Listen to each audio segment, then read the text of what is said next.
Bienvenue dans cette nouvelle édition du Non-Stop Info. Au sommaire, les relations diplomatiques entre la République démocratique du Congo et le Rwanda se refroidissent davantage. Kinshasa, qui accuse Kigali de soutenir les rebelles du M23, a décidé d'expulser Vincent Karega, l'ambassadeur du Rwanda, en poste à Kinshasa. Le Rwanda, dont le secteur touristique est en plein essor, le pays a été distingué lors de la 5e édition de l'Africa Tourism Leadership Forum qui s'est tenu du 24 au 26 octobre dernier à Gaborone, la capitale du Botswana. Le pays a remporté 2 prix pour le tourisme d'affaires et la durabilité du secteur.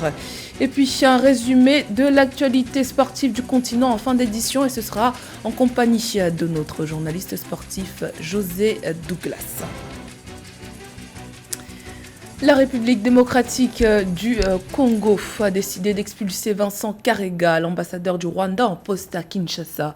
Décision prise samedi 26 octobre par le Conseil supérieur de la défense, présidé par le chef de l'État Félix Tshisekedi.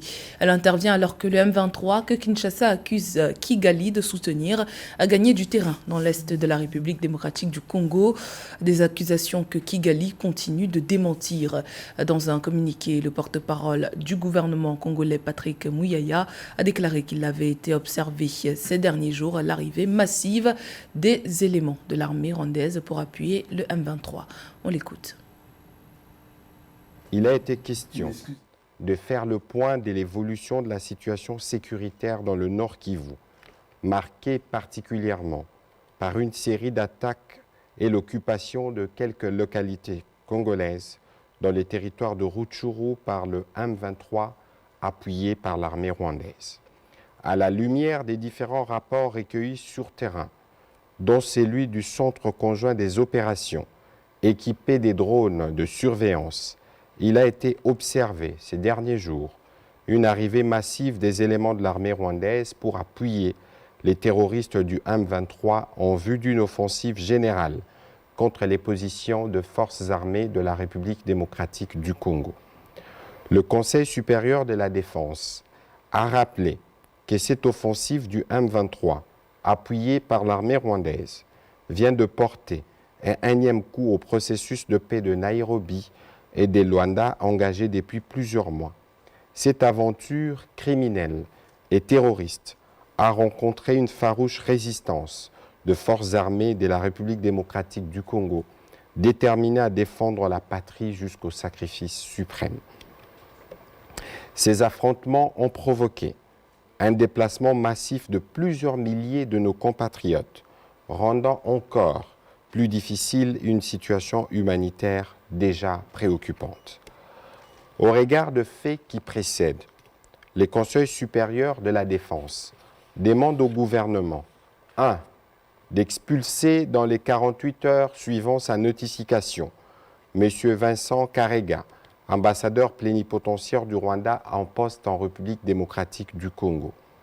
Et ce, en raison d'une part de la persistance de son pays à agresser la RDC et à appuyer les mouvements terroristes du M23, qu'il instrumentalise à cette fin.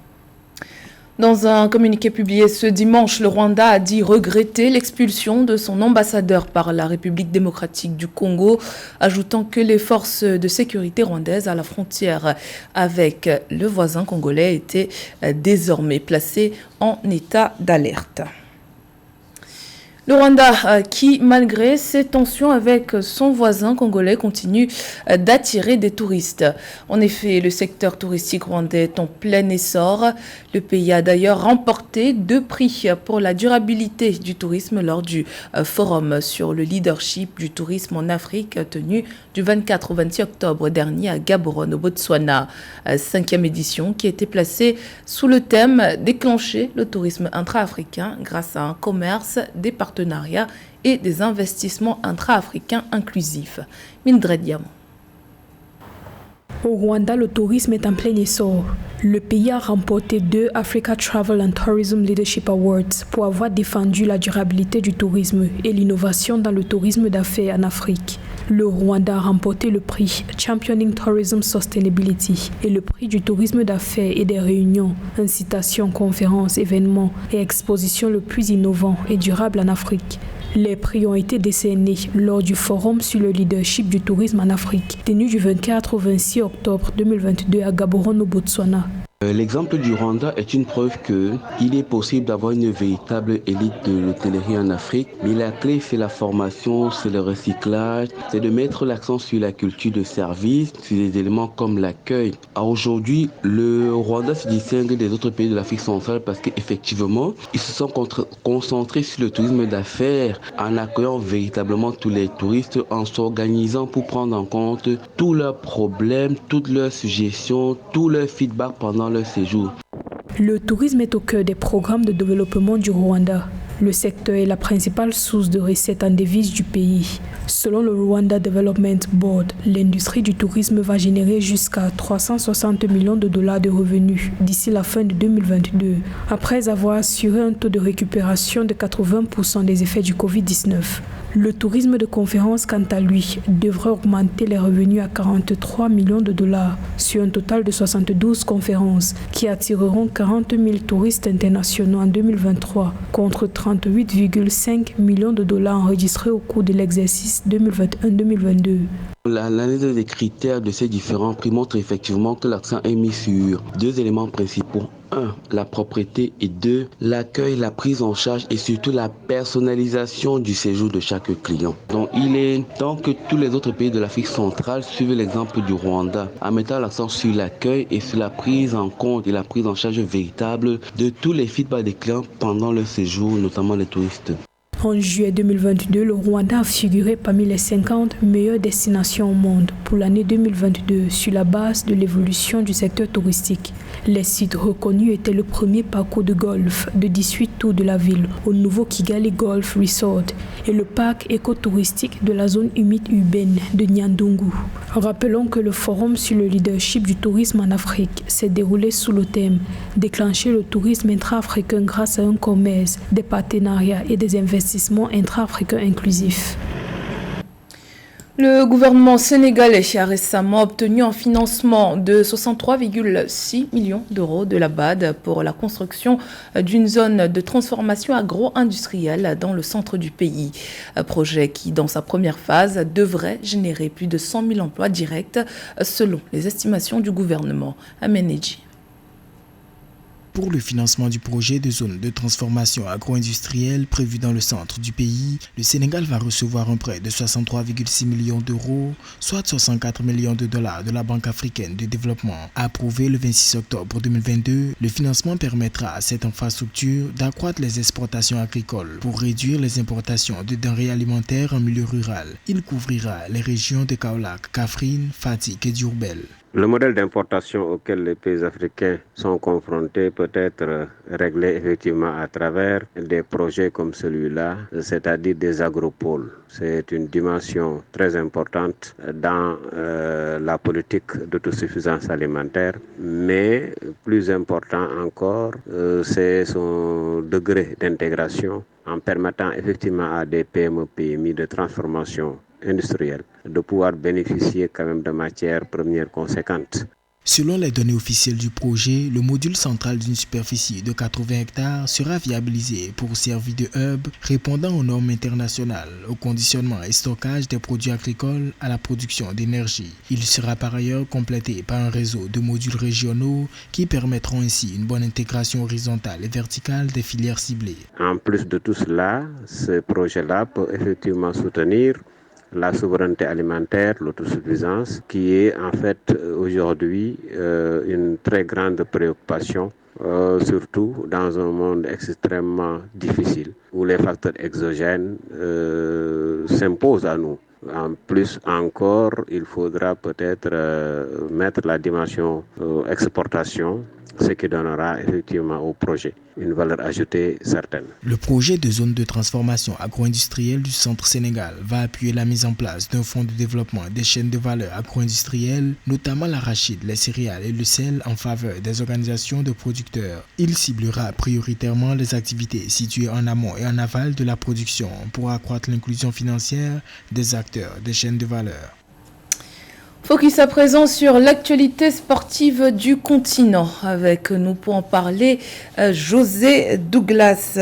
Bonjour José. Bonjour Corinne. Alors on démarre avec la finale de la CAN de beach soccer qui opposait le Sénégal à l'Égypte. Oui, c'était la 11e édition, Corinne, et le Sénégal l'emporte face à l'Égypte 6-5 après des tirs au but. Bien entendu, le Sénégal qui a remporté les éditions de 2016, 2018, 2021 et 2022 et devient maître, voire même le roi du beach soccer avec ce 7e titre. Les Pharaons et les Lions de la Teranga qui vont représenter l'Afrique à la prochaine Coupe du Monde. Le Maroc prend la 3e place en battant le Mozambique, pays hôte, 6-4. Et puis pour l'entraîneur sénégalais Mamadou Diallo, eh bien, il a dit que ce fut une compétition avec beaucoup d'équipes à l'avenir prometteur. C'est un jour de fête. Alors, fêtons. Alors, autre actualité, pas des moindres, la 2e édition de la Ligue des champions féminines dont le coup d'envoi a été donné ce dimanche 30 octobre au Maroc, José. Exactement, les Zambiennes des Greens Buffaloes démarrent très fort en écrasant Determine FC du Libéria sur le score de 4-0. Un score lourd, nous espérons bien que les joueuses du Libéria vont se racheter au prochain match pour espérer aller plus loin dans la compétition. Autre match, autre image, eh bien, ce sont les Marocaines de l'Asfar qui accueillent la compétition à domicile, se rassurent en battant les Tanzaniennes de Simba Queens sur le score de 1-0. L'Asfar, association des forces armées du Maroc, qui a été fondée en 1958 à Rabat. Au classement, Green Buffaloes est en tête avec 3 points, avec l'Asfar, bien sûr, ex-aequo, 3e Simba et 4e Determine. Et puis aujourd'hui, ce lundi 31, à Mamelodi Sundowns en groupe B de l'Afrique du Sud contre les Nigérianes de Bayelsi. Queens à 17h et les Égyptiennes de Wedi Degla FC contre les Congolaises du TP Mazembe. Alors José, la Ligue des champions féminines est l'une des expressions de la nouvelle dynamique que la CAF essaie de mettre en place dans le football africain. Concernant la Coupe d'Afrique des Nations, l'instance de football aurait apparemment décidé de modifier quelques processus pour l'édition 2025. Exactement Corinne, vous avez bien vu, processus qui a été rouvert en quelque sorte pour les appels d'offres, pour les droits d'organisation de cette Coupe d'Afrique des Nations Total Énergie 2025. Les associations membres, Corinne, ont reçu une invitation à manifester leur intérêt à accueillir cette CAN, ainsi que les détails du processus de sélection du ou des pays hôtes. Ça peut être 1 ou 2 pays. Alors, du 5 au 25 janvier 2023, visite d'inspection, et puis le 10 février, résultat et désignation par le comité exécutif de la CAF du ou des pays qui vont organiser cette prochaine CAN. Alors, le président de la CAF, Patrice Motsepe, il est présent sur toutes les opérations organisées par la CAF, si je comprends bien. Exactement, Corinne. Après avoir assisté à la finale de la CAN de beach soccer au Mozambique, eh bien, le président Patrice Motsepe s'est envolé le samedi 29 pour le Malawi pour assister justement aux qualifications zonales du championnat scolaire africain du football de la zone COSAFA. Il s'agit du 2e tournoi zonal organisé après celui de l'UNAF en Égypte, souvenez-vous. Et puis le championnat scolaire africain de football est l'un des programmes phares de la CAF. Il vise à développer le football des garçons et des filles en Afrique en mettant l'accent sur les écoles de l'éducation. 41 pays, 18 000 écoles et 450 000 jeunes garçons et filles du continent ont pris part à la première édition. C'était il y a quelques mois de cela.